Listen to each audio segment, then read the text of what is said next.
Okay, ગૌરંગાજી, જય સચિદાનંદ. જય સચ્ચિદાનંદ.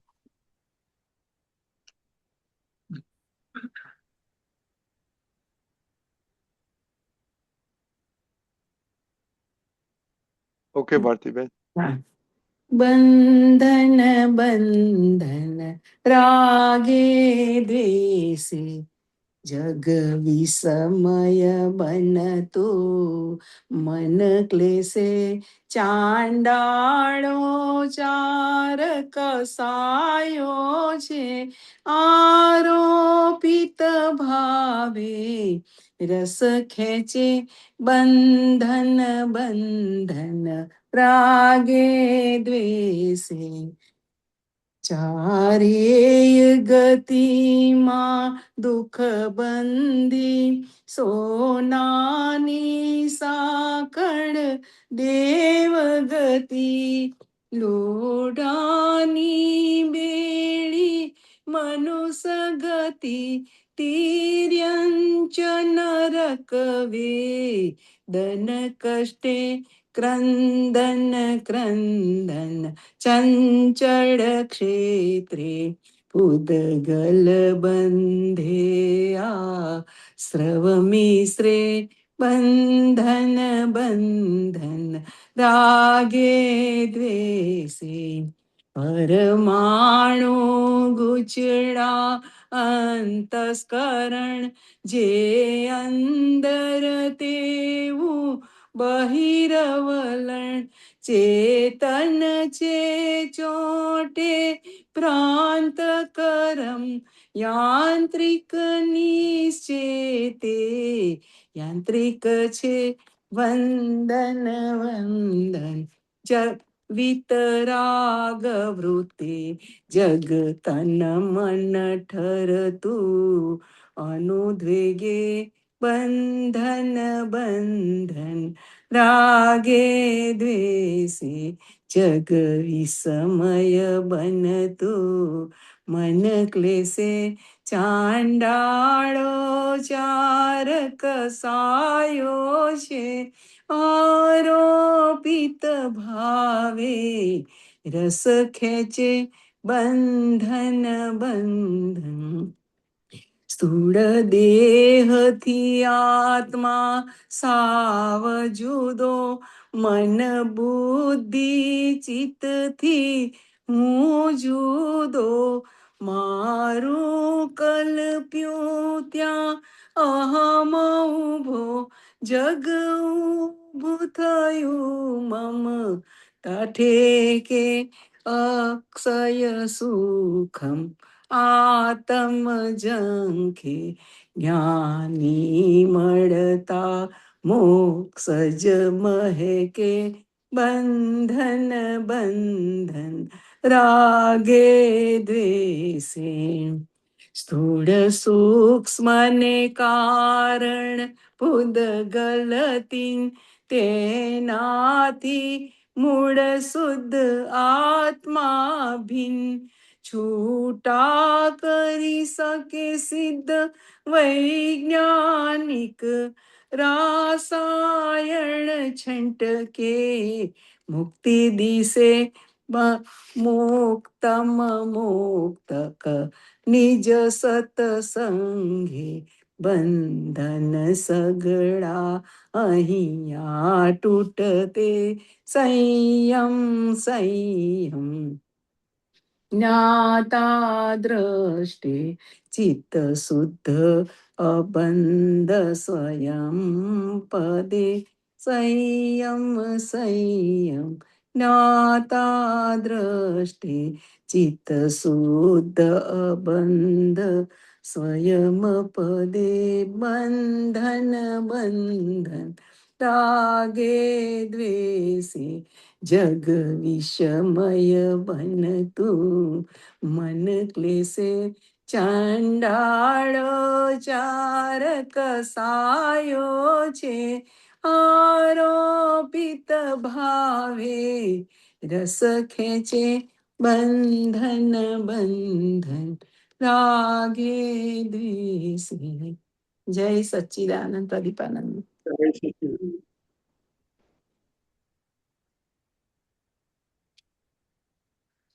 થોડું સમજાવજો પ્રદીપાનંદજી. જો હવે આ કવિરાજે જે બંદર બંદર લખ્યું છે એટલે હવે આપણે તો શુદ્ધાત્મા થઈ ગયા એટલે હવે આપણને રાગ દ્વેષ થાય નહીં. બરાબર છે. પણ જ્યાં સુધી જ્ઞાની પુરુષની કૃપાથી એને જ્યાં સુધી હું કોણ છું એનું ભાન થાય નહીં ત્યાં સુધી એને નિરંતર ગમે તે શુભ ક્રિયા કરે તો એને જે ભાવાભાવ થાય એટલે જેવા ભાવ થાય એવો એને બંધ પડ્યા કરે. ખ્યાલ આવ્યો? કારણ કે એ અજ્ઞાન દશા છે એટલે આખું જગતમાં એ જ્યાં જ્યાં જે સુખ ચાખે એ બધા સુખો રિલેટિવ છે એટલે સુખ પછી એને દુઃખ આવે એટલે વિસ્મય લાગે ને ઝેર જેવું લાગે એને. ખ્યાલ આવ્યો ને? અને આ ક્રોધ માન માયા લોભ છે એ અજ્ઞાનતાથી જે પૂતગલના ગુણો પણ નથી અને આત્માના નથી પણ એ દાદા ભગવાને કહ્યું કે વ્યતિરેક ગુણો છે એ પરમેનન્ટ નથી પણ શું છે એ ઊભા થયેલા છે અને આ અજ્ઞાનતાને કે હું કોણ છું ને કોણ કરે છે એ બધું એને ખબર નથી હોતી. એ લોકોને બધાને શું છે કે આ ક્રોધ માન માયા લોભ ને ખોરાક મળ્યા કરે એટલે એ કરે એટલે સંસારમાંથી છૂટાય નહીં. ખ્યાલ આવ્યો? આ અજ્ઞાનતાની વાત છે. હવે એની સામે મહાત્માઓને કેવું છે કે હવે હું શુદ્ધાત્મા છું એ નિશ્ચય નિર્ણયથી એને પ્રાપ્ત થયું એટલે જે આ ક્રોધમાન માયાલોભ છે અને ક્રોધમાન માયાલોભ કહેવાય નહીં એને. ખ્યાલ આવ્યો? પણ જ્યાં એ બધા ઉગ્ર પરમાણુઓ પછી આ લોભના પરમાણુઓ મીઠા પરમાણુઓ બધી એ ગાંઠો ફૂટે ને બધા સંજોગો ભેગા થાય. પણ હવે મહાત્માઓને શું છે કે જો એની ઉપર જાગૃતિ ના હોય તો પછી શું થાય કે એને પોતાનું સુખ આવે નહીં. જે પોતે શુદ્ધાત્મા તરીકે પોતાનું સુખ આવવું જોઈએ એ એને આવે નહીં એટલે એને જાગૃત રહેવાની જરૂર છે કે ભાઈ આ દાખલા તરીકે કોઈનો વ્યવહાર જોઈને સમજો કે આ પ્રદીપને ગુસ્સો આવ્યો કે જે કે પરમાણુ નીકળ્યા તો એ કોને થયું તો એને જોવું એ સંયમ પરિણામ કહેવાય. પણ એને જોવું પડે એ પોતાના પ્રજ્ઞાના પ્રકાશમાં દેખાય ને એ પુરુષાર્થ છે. જોવું જાણવું એ પુરુષાર્થ છે. શું છે? પુરુષાર્થ. જેટલું પછી આ ગુસ્સે થયો હોય લોભ હોય મોહ હોય એ બધું જે હોય તે જે કંઈ પણ નબળાઈ દેખાય તો એ નબળાઈઓનું એને પોતાના પડોશીને કહેવું પડે કે આ તમને શોભે નહીં હવે તમે પ્રતિક્રમણ કરો તમે નક્કી કરો કે હવે ફરીવાર આ ભૂલ કરવી નથી.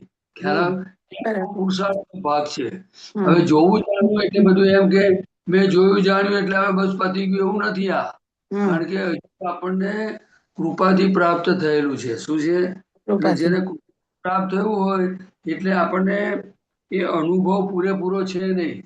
અને દાદા કહે છે કે આ બધી વસ્તુના જે અભિપ્રાય એટલે કે ક્રોધ કરવા જેવો છે પછી આ પૈસા કે વસ્તુ ભેગી કરવા જેવી છે પછી આ પૂતગલમાં સુખ છે વસ્તુમાં સુખ છે આ બધી જે જગતની રિલેટિવ વસ્તુઓમાં સુખ છે એ જે બધી અંદર જે બધી માન્યતાઓ પડી છે એનો જે અભિપ્રાય પડ્યો છે એ અભિપ્રાય જાય ક્યારે તો કે હું અનંત સુખ વાળો છું અને સમજો કે આ પ્રદીપને ખાવામાં સુખ લાગે તમને ભારતીબેનને કશામાં સુખ લાગે તો તમારે તે વખતે જો તમને એમને કહેવું પડે કે ભાઈ હું અનંત સુખ વાળો છું. ખ્યાલ આવ્યો? આમાં સુખ આ તો હું છું એટલે તમને સુખ લાગે છે એ બધું. જો આમાંથી સુખ લેશો તો તમને દુઃખના પરિણામ ભોગવવાના આવશે.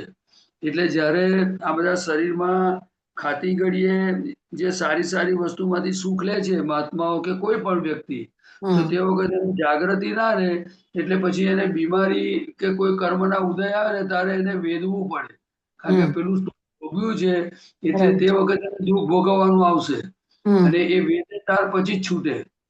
એટલે આખો જે માર્ગ છે ને એ જાગૃતિનો માર્ગ છે. એટલે આ બધી વસ્તુની સમજ માંગે છે કે હવે ચારે ગતિમાં એટલે શું છે કે જ્યાં સુધી આ દાદા ભગવાને એમના જ્ઞાનમાં જોયું કે જેમ દાખલા તરીકે મનુષ્ય કેવી રીતે થાય જાનવર કેવી રીતે થાય નરકે કેવી રીતે જાય એ ચાર ગતિ છે. દેવ ગતિમાં કેવી રીતે જાય તો કે જે પોતાનું સુખ છે બીજાને આપી દે પોતાના હકનું સુખ છે પણ બીજાને આપી દે તો તો એ દેવગતિમાં જાય. શું બરાબર. થાય? દેવગતિ ખ્યાલ થાય. આવ્યો? બરાબર. હા, એ સુપર હ્યુમન કહેવાય એને. હમ અને પછી બધું આ લોકોને દુઃખ આપે એ બધા નરકે જાય. એ રૌદ્ર હમ ધ્યાન કહેવાય. હમ ખ્યાલ આવ્યો? જેને બરાબર પોતાને છે. ચિંતા ઉપાધિ થાય એને આર્ધ ધ્યાન કહેવાય. હમ ખ્યાલ આવ્યો? હવે કોઈ ગમતો માણસ આવ્યો અને અહીંયા રહી જાય તો એને સારું એવું લાગે તો એ આર્ધ ધ્યાન કહેવાય. બરાબર છે. કોઈ ના ગમતો માણસ આવે ને ક્યારે જાય એવું થાય એ પણ આર્ધ ધ્યાન કહેવાય. હમ ખ્યાલ આવ્યો? એટલે બરાબર આ છે. બધું અંતસ્કરણમાં, એટલે કે જે મન બુદ્ધિ ચિત્ત અહંકાર છે એમાં જે બધી માન્યતાઓ પડેલી એટલે અણસમજણ, એ બધું આ ફંક્શન કરે છે. શું કરે છે? અને એમાં જો એ જાગૃતિ ના હોય કે આ કયો ભાગ છે, હું શુદ્ધાત્મા છું, એને જુએ, પછી ત્યાં આગળ એના પ્રજ્ઞાના પ્રકાશમાં દેખાય, એટલે પછી પોતાની જાત જોડે વાતચીત કરે, પછી એ આજ્ઞાથી સોલ્વ કરે, પછી એ પ્રતિક્રમણ કરાવે, પછી બધા ટેકા જ્ઞાન મૂકે, કંઈક ને કંઈક રસ્તે એ પુરુષાર્થ કહેવાય એને. શું કહેવાય? તો પુરુષાર્થ. એમાંથી છૂટી શકે. નહીં તો હમ પછી છૂટવું એટલે શું? અજ્ઞાનીને પ્રોગ્રેસ કે છૂટી શકાય. અને દાખલા તરીકે માનો કે આર્ત ધ્યાન થયું હોય તો એ તિર્યંજ ગતિમાં લઈ જાય જાનવરમાં. તો જો એ બરાબર. પ્રતિક્રમણ કરે હૃદયપૂર્વકનું તો એ આર્ત હમ ધ્યાનનું ધર્મ ધ્યાન થઈ જાય. શું થઈ જાય? ધર્મ ધ્યાનથી છે. બરાબર. હા, એટલે મારો એમાં એક પ્રશ્ન છે. પ્રશ્ન એવો છે મને કે મને અમારા ફ્રેન્ડની વાત કરું છું કે એક આપણે મીઠ ખાય, ઈંડા ખાય, દારૂ પીએ, એ બીજાને ખવડાવે એનું શું પરિણામ આવે? જો આમાં કેવું છે તો કે જે ખાનારો છે ને હમ એ એના કર્મોમાંથી છૂટે, હા. પણ એને ખાતી ઘડીએ એને અંદર એ સુખ લે ને એટલે એનો ભોગવટો તો આવે જ એને. ના, કારણ પણ જે કે ખવડાવનાર છે ને, જે અનુમોદન કરે છે ને, એને શું ફળ, એને શું કર્મ, કેવી રીતે બંધાય એમ? બધું આ છે ને કરવું, કરાવવું ને અનુમોદવું, એ છે ને જો આજે દાખલા તરીકે કોઈ એને સામેવાળાને નોનવેજ ખવડાવે છે તો હમ એને કઈ બીજ તો નાખ્યા હોય ને. હા. આજે દાખલા તરીકે સમજો મારે ડુંગળી ખાવી નથી, હમ બરાબર, છતાં મને બરાબર. ડુંગળી વાળું આવ્યું એટલે મેં બીજ તો નાખ્યા હોય ને. નહીં તો હમ આવ્યું કે બરાબર છે. સમજાય? હમ અને સમજો કે દાખલા તરીકે કોઈ જબરજસ્તી કરાવે તો આપણી પાસે, આપણે નથી ખાવું તો એના રસ્તા આપણે જાણવાના ને. હમ તમે સમજ્યા? બરાબર છે. એટલે એટલે આમાં કેવું છે કે એને બધી એક એને વ્યવહારની બધી અલગ અલગ ખૂણાથી સમજણ માગે છે. હમ હવે એ દાખલા તરીકે એને સમજણ ના હોય તો પછી એને મુશ્કેલી થાય. અને હંમેશા એટલું યાદ રાખવું, આપણે કોઈને કોઈ પણ ભૂલ કરી હોય તો જ આપણી સામે આવે. હમ આ વિચાર ગોળો સિદ્ધાંત છે. એને દાદાએ ભોગવે તેની ભૂલ કહ્યું. હમ બરાબર? બરાબર જે છે. સામેવાળો નોનવેજ ખવડાવવા કે કંઈ પણ ખોટી વસ્તુ માટે દબાણ કરે છે તો હમ એ વ્યક્તિએ એલર્ટ રહેવાની જરૂર છે કે બરાબર એને છે. કેવી રીતે મારે રસ્તો કાઢવો. હમ ખ્યાલ આવ્યો? બરાબર છે. એની અંદર જો બીજ પડ્યા હોય ને તો પછી એ ખાયા પીધા વગર રહેવાનો નથી. હમ ભારતીબેન, બરાબર છે. એટલે એને પોતે જ નક્કી કરવું પડે કે હમ જો ભાઈ તમે બધું આ કરો છો, તમારી વાત બધી સાચી, પણ મને આ નહીં, મને નહીં ફાવે.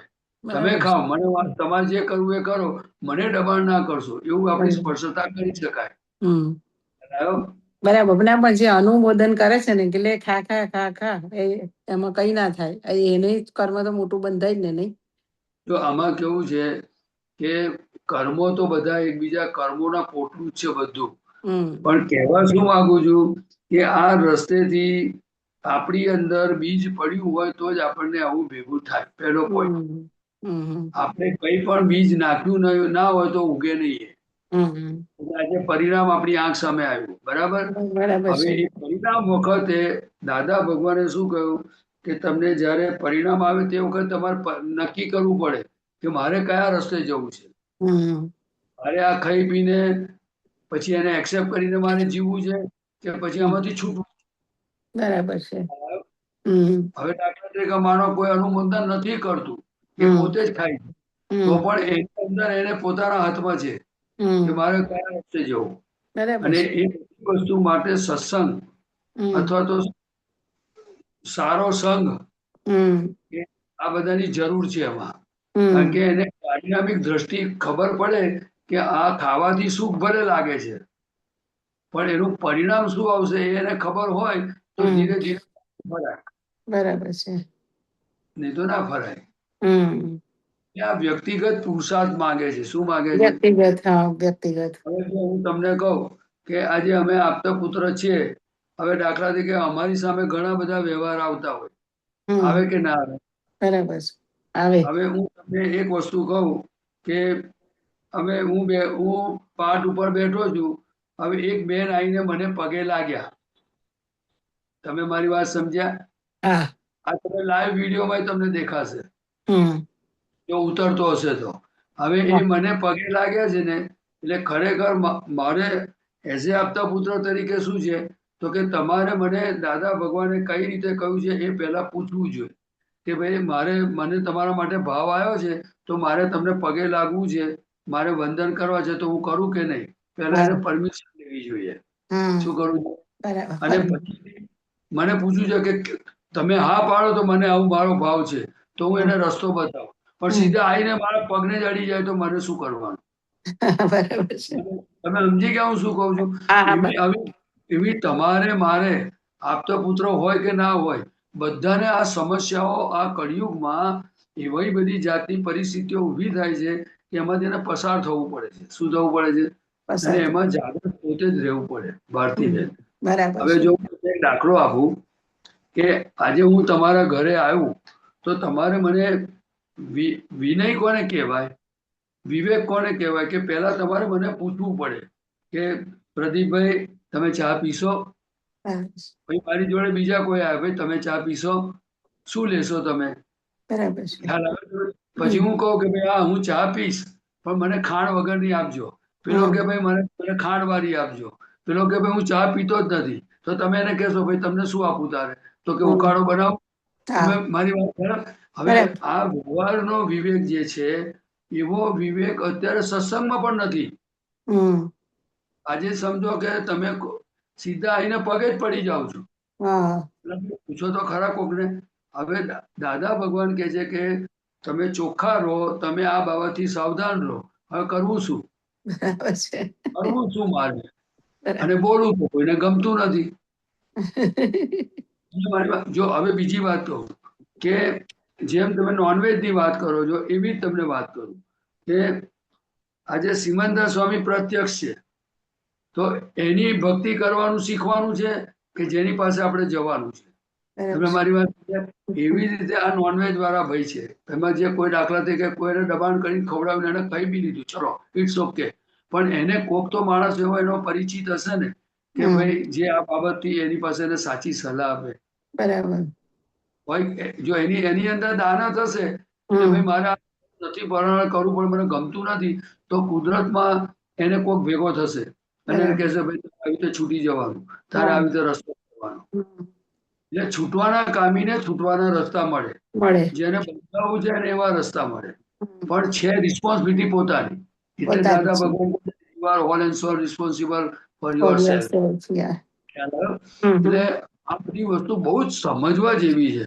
આપણે કઈ કોઈ વસ્તુને સાચી ખોટી કરવા નથી માંગતા, પરંતુ જ્યાં સુધી વિનયનો જ પાયો નહીં હોય તો પરમ વિનય સુધી ચડવાના કેવી રીતે લોકો? બરાબર છે. તમને મારી વાત સમજાય? હવે સમજો કે હા તમે નોનવેજ ની વાત કરી ને એવું ઘણું બધું છે.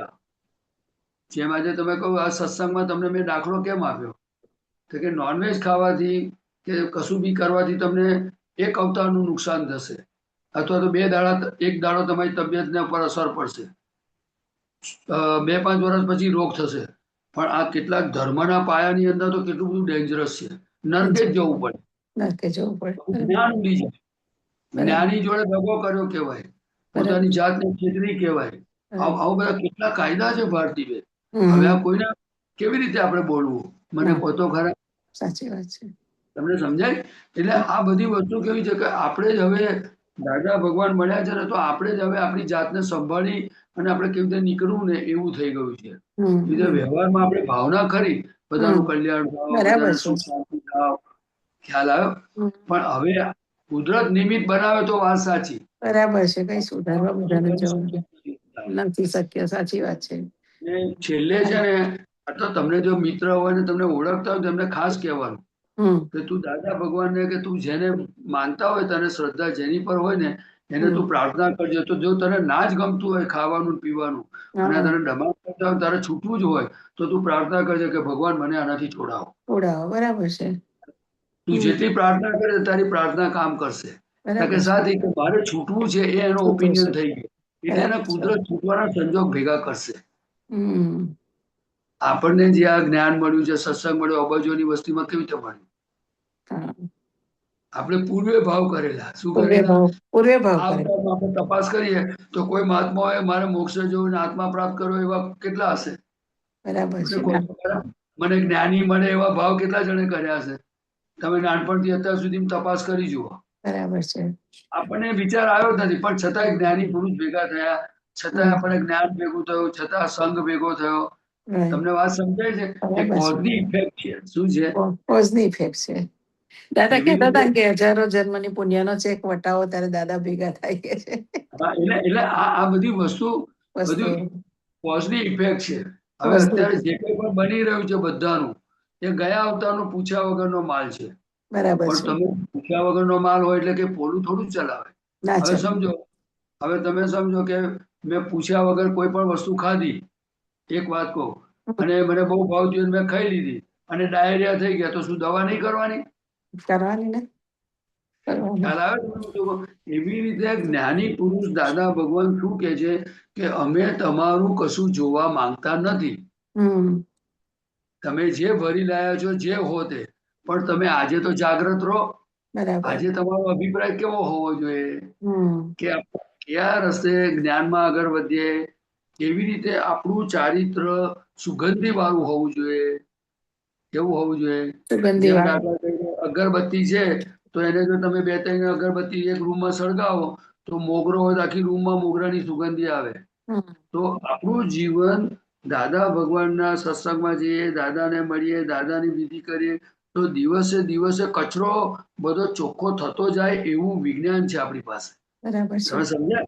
તો હા આપણું જીવન જેમ દાદા કેવી રીતે જીવી ગયા એની નકલ નથી કરવાની. હમ નકલ નથી કરવાની. હવે જો આપણે વિધિમાં શું બોલીએ છીએ હું તમને કહું, મને શુદ્ધાત્માનું સતત સ્મરણ આપો, આપનું બરાબર છે. અખંડ નિધિ ધ્યાસન આપો, આપનું અખંડ સાનિધ્ય આપો, સાનિધ્ય આપો. આપના સર્વોત્કૃષ્ટ સદગુણો મારામાં ઉત્કૃષ્ટપણે સ્ફુરાયમાન થાઓ. હવે દાદાના જે સર્વોત્કૃષ્ટ સદગુણો છે એ આપણામાં પ્રગટ ક્યારે થાય? આ જો એમણે જ લખેલું છે. આપણે તો વિધિ મેં ચરણ વિધિ તો મેં બનાવી નથી. બરાબર છે. હવે દાદાને કેમ આવું લખો આવી રીતે કેમ બનાવી હશે? કારણ કે એ જાણી ગયા હતા કે કળિયુગમાં પૂછ્યા વગરનો માલ છે એટલે બધું જીવન આવું રહેવાનું છે. પણ આપણે હવે મોક્ષે જવું છે તો આ હાર્ટીની પ્રાર્થના હોય કે ના હોય?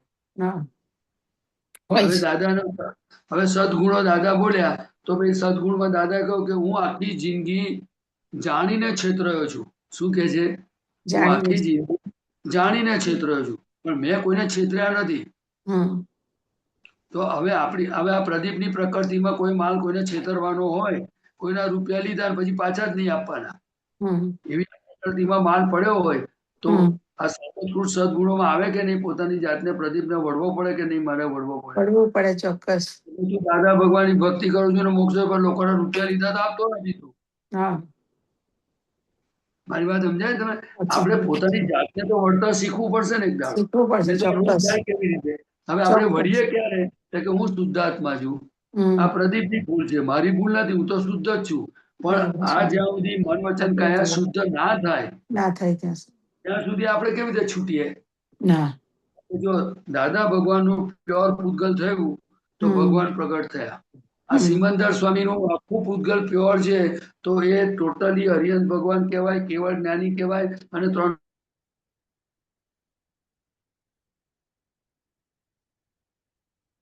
બંધ થઈ ગયો વિડીયો તમારો.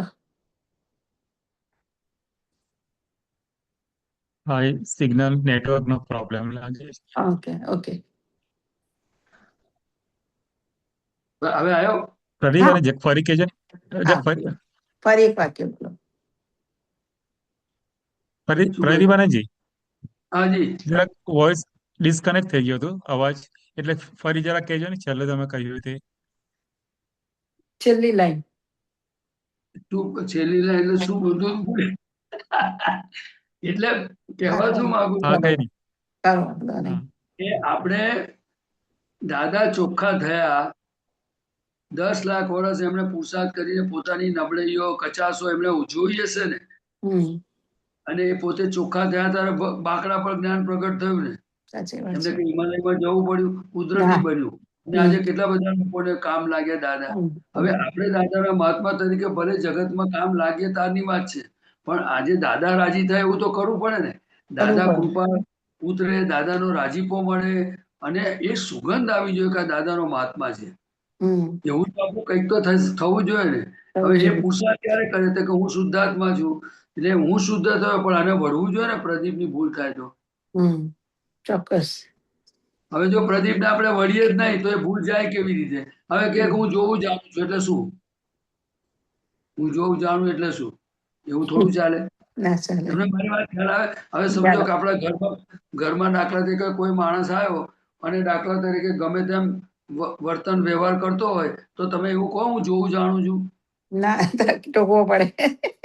હે ટોકવો પડે. એટલે એટલે હું શું કહું તમને ખબર છે કે મારું ઘર છે મારું અહિત થાય છે મને નુકસાન કરે છે મારા ઘરમાં એટલે એ પરિણામ દેખાય છે એટલે આપણે બોલીએ છીએ પછી બોલીએ છીએ. ઘરનું છોકરું હોય ને તોય આપણે કહીએ કે બેટા આવું ના કરાય તારાથી બરાબર છે. તમને મારી વાત સમજાય છે સાચી વાત છે.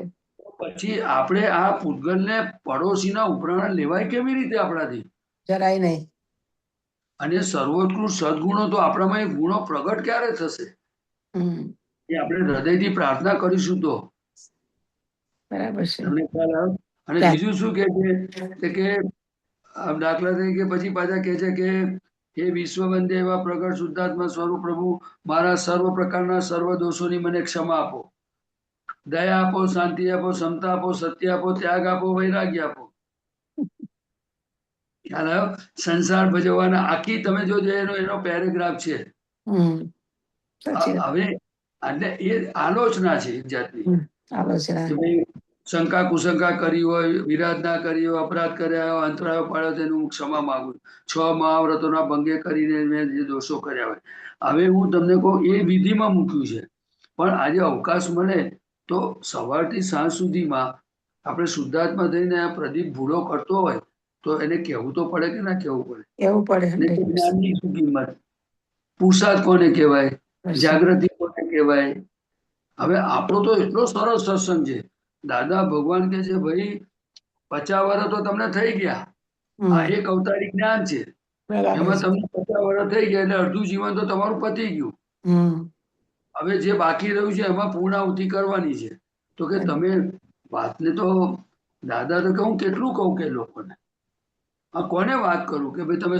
આ વાતને સમજો સમજો. તો કે કોઈ એવું સમજનાર જોઈએ ને હવે જો બીજો એક તમને પોઈન્ટ કહું કે સમજો કે અત્યારે તમે છો કે હું છું કોઈ પણ સંયોગ માણસને કાયમ ના હોય કાયમ એટલે સતત ના હોય સમજો અત્યારે તમે સત્સંગમાં બેઠા છો એટલે સમજો એનો ટાઈમ થશે ને એટલે સંયોગ બદલાશે એટલે સંયોગનો વિયોગ થશે જેમ દાખલા તરીકે આપણે જમવા બેઠા તો જમવા બેઠા એટલે અડધો કલાક વધારે વધારે હોય અડધા કલાક પછી એ સંયોગનો વિયોગ થશે એટલે આપણે હાથ ધોઈ અને આપણે ફ્રી થઈ ગયા ફોર એક્ઝામ્પલ હવે એ ફ્રી થઈ ગયા તો તે વખતે જો ખાતી ઘડીએ આપણે જો ઉપયોગ ગોઠવ્યો હોય કે આ કોણ ખાય છે હું કોણ છું અને બધું રહ્યું હોય તો છૂટું રહે અને પછી આપણે અવકાશ મળે તો જેવો જમીને છૂટા પડ્યા તો પછી આપણે શુદ્ધાત્મામાં રહીએ કઈ કઈ જાગૃતિમાં કચાશ પડી તો ફરી પાછો પુરુષાર્થ કરીએ આપણને કુદરત અવકાશ બહુ આપે છે આત્મામાં રહેવાનો પણ આપણને એક અવકાશ કોને કહેવાય ગોઠવણી કેવી રીતે કરવી એ દાદા શું કે તમે આજે ને આજે બધું સાંભળીને તમારું થઈ નહીં જાય અને તમારે એની ઉતાવળ કરવાની જરૂર બી નથી પણ તમે સત્સંગમાં જો પોઈન્ટ પ્રોગ્રેસ કેમ થાય આત્મામાં કેમ રહેવાય મારી જાગૃતિ કેવી રીતે વધે છૂટાપણું કેમ વર્તે આ બધી આપણને જે અસરો થાય છે ફોર એક્ઝામ્પલ તમને કહું કે કોઈ અપમાન કર્યું કોઈ બે શબ્દ ઊંચા અવાજે બોલ્યા તો અસર થાય કે ના થાય હવે અસર કોને થાય ભારતીને થાય પડોશીને થાય બરાબર છે સામેવાળાએ ભારતીબેન નું અપમાન કર્યું તો સામેવાળાને શુદ્ધાત્મા દેખાય કે ભારતીબેન દેખાય છે ભારતીબેન દેખાય એટલે અપમાન કરે ને બરાબર. હવે પ્રશ્ન આપણી બાજુ આવ્યો કે હમ. ભારતીબેન શું થયું તે આપણને ખબર પડી, એને ખબર પડે કે આપણને ખબર પડે આપણને કે ખબર કેટલું દુઃખ થયું, કયા પ્રકારનું દુઃખ થયું, વાત છે. શું બંને મનને શું બતાવ્યું, બુદ્ધિ શું બતાવ્યું, આપણને ખબર પડે ને. હમ. તો આપણે તે વખતે એટલું બધું બોલીએ કે ભાઈ હું અમૂર્ત છું, બરાબર છે. ભરતીબેન મૂર્ત સ્વરૂપ છો, એ તમને જુએ છે એટલે તમને કહે છે, પણ હું તો અમૂર્ત છું. બરાબર છે. હું કઈ ગભરાવું છું, હું તમારી જોડે છું ને, જમા હમ. કરી લો ને રકમ. બરાબર છે. હવે મને કહો, આવું સહેલું જ્ઞાન દાદા સિવાય કોણ આપશે ને લાવશે કઈથી? આ દાદાનો મને એક્સપિરિયન્સ થયો હતો હમણાં કે એટેક આવી જાય ને એવો પ્રસંગ બની ગયેલો. ઓહ, એવું જેવું તેવું માણસને તેવું જ થઈ જાય કે હમણાં પૂરું થઈ જશે. એટલું હા. સહન ના થાય, એટલું બળે, એટલું બળે, એટલું બળે. પછી અંદર એક જ વાક્ય યાદ આવ્યું કે ભારતી, આ ગયા જન્મની એક્ઝામ આપી છે ને એનું આ રિઝલ્ટ છે, અને તારું જે આપેલું પાછું આવ્યું છે તું જમા કરી લે. એટલું હળહળાટ એ વાક્યો બોલ્યા ને, તે એટલો બધો આનંદ ઉભરાયો પ્રદીપભાઈ. અને એ છે ને વ્યક્તિ બધું નજરમાંથી જતું રહ્યું, દોષી તે ના દેખાય, પછી આમ નિર્દોષ દેખાય કે મને આવું ના કર્યું હોત તો આટલા મોટા કર્મોમાંથી મને કોણ છોડાવત એમ. એટલું બધું ચાલ્યું, એટલું બધું ચાલ્યું ને આજની મિનિટે એવો વ્યક્તિ મને દોષિત નથી દેખાતી. એ પ્રસંગ યાદ જ નથી આવતો મને. જો હવે હું છે ને, મને બહુ લાંબી નથી સમજ, પણ હું ભારતીબેન તમને ક્લિયર કહું, આ દાદાની કૃપાથી આહ, મેં શાસ્ત્રો વાંચ્યા નથી, મેં કશું કર્યું નથી. હા, ફક્ત મને એક જ વસ્તુ દાદા જે બોલતા હતા એક જ સમજાય કે જ્ઞાની કે તે કરવું, બરાબર છે. જ્ઞાની પુરુષ જે કે તે કરવું, હા. એ કરે તે કરવાનું નહીં. હમ. બીજું કે જો તું જ્ઞાનીના ચરણમાં પડી ગયો કે જે છે તે મારું સર્વસ્વ છે, તો તારું કામ પૂરું થઈ ગયું. બરાબર છે. પણ દાદાના વચનોની આરાધના કરે કોણ? આ બુદ્ધિ છે ને દાદાના શબ્દોને પણ છંછેડે એવી છે. છેડેવી છે એટલે એવું એ મન આવું બુદ્ધિ બધું ચિત્ત કેવું અહંકાર છે? ને ખોટું જ્ઞાની જ કેવું પડે છે. તારે જે શાંત પડવા દે છે, નિકર અંદર તો જે ચાલે ચાલે ચાલે, પણ એને ગેટ આઉટ કરીએ છીએ ને તો જ એ અંદર તમારા આપેલા વાક્યો આવે છે ભગવાનના, દાદાના. એટલે એટલે દાદાની વાણી એ પ્રત્યક્ષ સરસ્વતી છે. એ વાણી કેવળ જ્ઞાનમાં જોઈને નીકળેલી છે. એ જ્ઞાન પ્રકાશમાંથી નીકળેલી ચેતન વાણી છે. ચૈતન્ય વાણી છે ખરેખર. એટલે કોઈ પણ વ્યક્તિ જો આને હૃદયપૂર્વક અથવા અજાણતાથી પણ જો એ દાદા દાદા બોલશે ને, એનું હા, કામ થઈ જશે. પણ ખરેખર. એને બુદ્ધિ પાછું કરવા દેતી નથી. હમ. એનો એકદમ અહંકાર, એની બુદ્ધિ, એની અંદર રહેલી બધું લાલચો, એની સ્વીકારવા નથી દેતી. અંદર રાઈટ. પૂજાની કામના બધું ભિખારીપણું એટલું બધું પડ્યું છે કે બરાબર એને છે. જ્ઞાનીથી દૂર લઈ જાય છે. લઈ હવે જાય શું છે. કરવાનું કહો? સાચી વાત છે. એ તો એની પોતાની જવાબદારી છે. હમ. દાદા પોતે હતા તો કશું શું કરે? મને કહો તો વિતરાગો બરાબર શું છે. કરે? દાદા તો હમ. ખટખટ કરે. દાદા તો વિધિ મૂકે. મારા જેવા શું કરે? મારું ઠેકાણું ના દઉં શું કરું? બરાબર છે. તમે સમજ્યા? બહુ મોટી વસ્તુ છે આ તો. દાદાનો જો હું તમને એટલું સમજુ કે ડોક્ટરે એક નાની ગોળી આપી હોય બીપીની, તમે એ ગોળી ગળી જાવ ને એટલે તમારું બીપી કંટ્રોલ થઈ જાય. હમ. ખ્યાલ આવે? એક સામાન્ય વાત કરું. બરાબર છે. એમાં આપણે બુદ્ધિ વાપરતા નથી. એવી રીતે જો જ્ઞાની પુરુષે કહેલામાં જો માણસ બુદ્ધિ નહીં વાપરે અને સીધો એ ગળી જશે તો એનું કામ થઈ જશે. બરાબર છે. જે હું તમને આ બધી આ પ્રસંગમાંથી જે હું બહાર નીકળી ને ઓહો ઓહો થાય છે મને દાદા માટે કે દાદા તમે ના હોત તો મરી ગઈ હોત ભરતી, એવું જ થતું હતું મને. બોલો, બરાબર છે, બરાબર છે. એવું ઘરમાં ભારે આવી ગયેલું ને કે તમે અંદરથી ગુંગરામણ થાય ને, અંદર એટલું બળે ને કઈ સૂઝ જ ના પડે. પછી જ આ હવે તમે વાક્યો યાદ આવે ને તો ઓહો ઓહો ઓહો થાય દાદા ને. પછી લાગે કે આ લશ્કર મોકલ્યું દાદા એ જ્ઞાનનું જો હવે અને તમને કોઈ છોડાય. કવિતાની લાઈન લખી છે, હમ. ગમે તેવા ભારી કર્મે દાદાને સંભાળજો, ગાવશો એ સતની ચિત માનજો. સાચી વાત છે. ખ્યાલ આવ્યો? સરસ. એક એક મહાત્માઓને આ દાદા એક સાદા વેશમાં છે અને એને કોણ ભગવાન માને એક મોટી સમસ્યા છે. સાચી વાત છે. દાદાના વચનો અપૂર્વ વાણી છે, એને પણ આ બુદ્ધિ એને ખસેડવા માંગે છે બરાબર. કે હવે આ જ્ઞાની ગયા, હવે આ વાણીની જરૂર નથી. લો, હમ. સાચી વાત છે. આ બુદ્ધિના કઈ ઓછા તોફાન છે? ના ના. એ જ આપણા જ આપણને દુઃખ આપે છે. મન બુદ્ધિ ચિત્ત અહંકારને જ ખસેડવા પડે ને એને જ કહેવાનું કે ગો ટુ જ્ઞાની, જાઓ તમે જ્ઞાની પાસે.